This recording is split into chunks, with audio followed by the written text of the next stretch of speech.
Hi, friends. Wednesday. So, I took my test. I got a couple of things today, and I have some nuggets of wisdom for you, as usual, or at least that's always the attempt.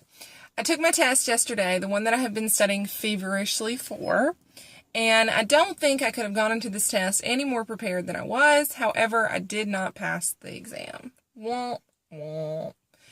Which is always a bummer. It's always a bummer. But when I approached this test, it was a very difficult test.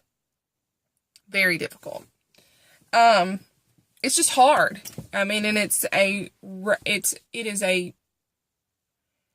well known that it's hard in the risk management industry, especially for the ARM, which is the designation that I'm testing for. It's hard. Content is hard.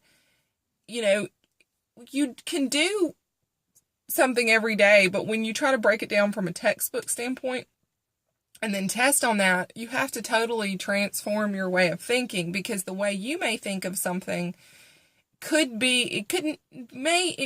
makes sense because it's in layman's terms, but when you put it in lingo and, it makes it complicated. And so this test was one that it was a lot of definitions that were very similar. I haven't studied or taken a test in a long time like that. But that said, I know without a shadow of a doubt that I prepared for that test the best way that I knew how. I studied very, very, very hard. I put in the work.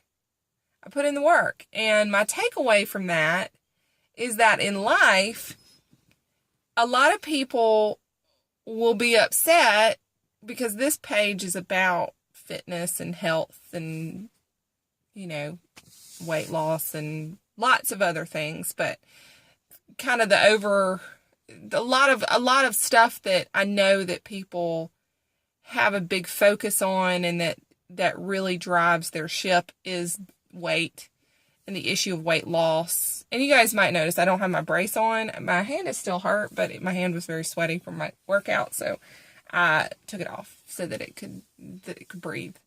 But anyway, in life, a lot of people will get on the scale and the scale will have gone up and they're shocked and they're upset, but they didn't put any work in, or maybe they don't weigh themselves, but they go to the doctor once a year.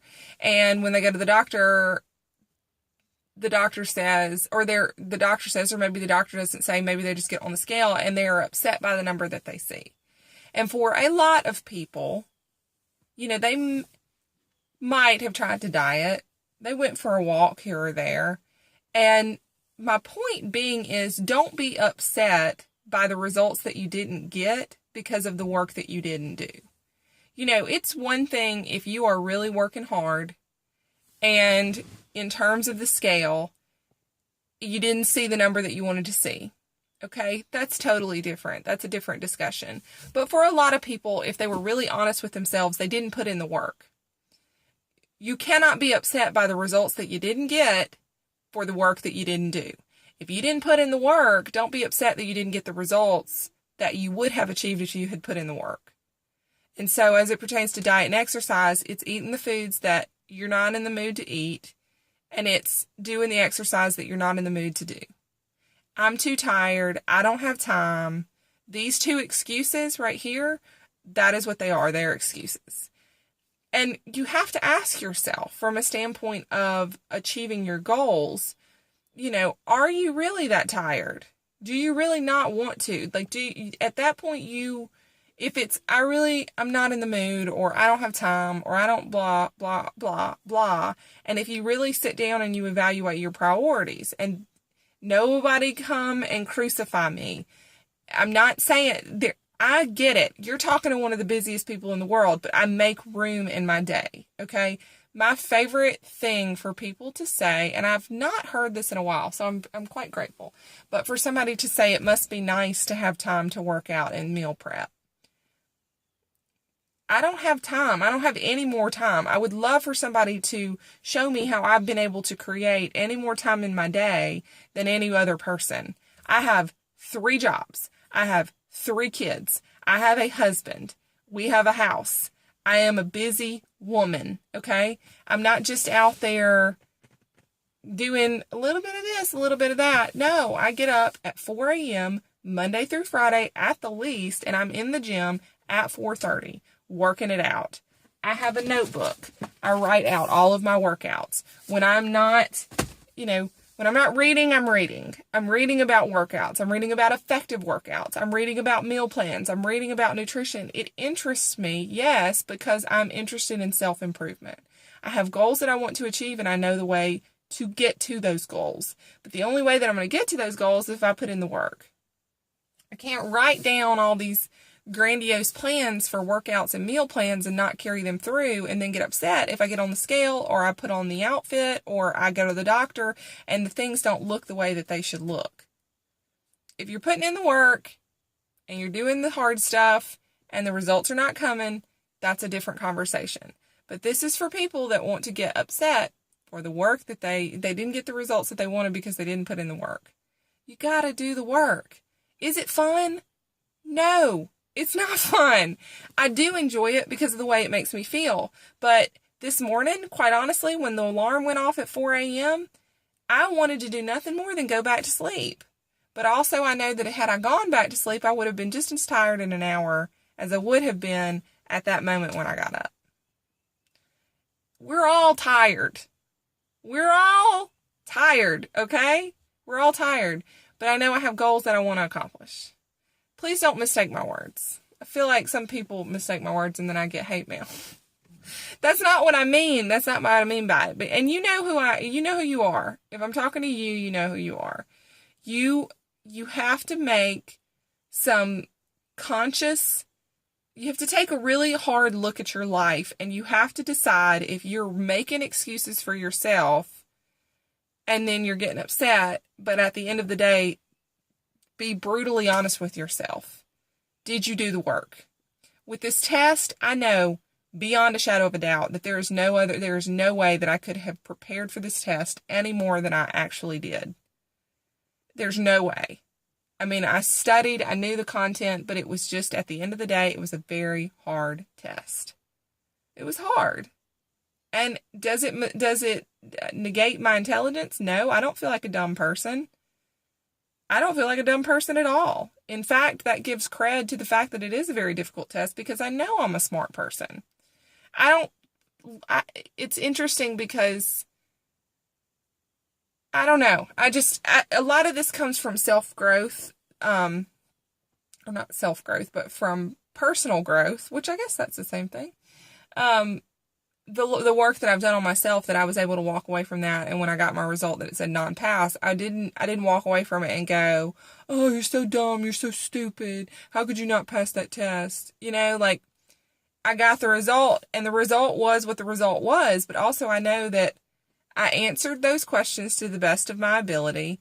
I studied as much as I could possibly study, and at the end of the day, I didn't pass. It's not the end of the world. I didn't lose my job. I didn't, nothing bad is going to happen. I just didn't pass the test. I can take it again. And I will. I'm going to need a minute because my brain still feels like it's leaking out of my ears from all the studying I've been doing. But, at the end of the day, it's just not a big deal. MBD, as they say. So anyway, moving on. Before I leave that topic, though, I do want to drill that point in one more time. If you're doing the work and you didn't get the results, that's one thing. But if you didn't get the result that you wanted to get, did you put in the work? And don't spend any more time being upset with yourself if that is the case. Just nose to the grindstone, get in there and do it. Don't feel sorry for yourself. Don't go, oh, but if I had just, stop. Can't go there. Don't spend any more time on that thought train. That is not productive. Stop that train right now. Get off at the next stop and just put your nose to the grindstone and get to work. Because if you want to change, if you want the results, you got to put in the work. The end. I'm done. Praise Jesus. My mother-in-law got her biopsy results back from the tumor that was in her bladder that suggested that the cancer was back. And it is not it's not an active tumor, or it's a benign tumor. I think those are the words. But anyway, it's just a tumor. It's not cancer, which I guess, I don't know. I'm confused. Anyway, this is really good news. That's what I'm trying to say. And I want to thank you guys all for your prayers, because Jesus is moving in this place. She was really tickled. She was really, really tickled, and we're very excited. I think it's awesome. And that I got that news yesterday after I'd sat for my exam, and it was a no pass, and I was kind of bummed. I was talking to my husband, and he gave me that news, and it was just like perspective. Like, sure, I didn't pass that test, but my mother-in-law does not. She's not going to have to go through chemo again. So praise. Jesus has got this. Anyway, that's it. So, God is good, and thank you for your prayers. God is good all the time, but in this one particularly, I'm very happy that is the diagnosis. So, thank you guys. I appreciate all the prayers. But anyway, that's it. I'm going to go start this day, and that's it. Okay. All right. Y'all be good. Keep it classy. Much love. Bye.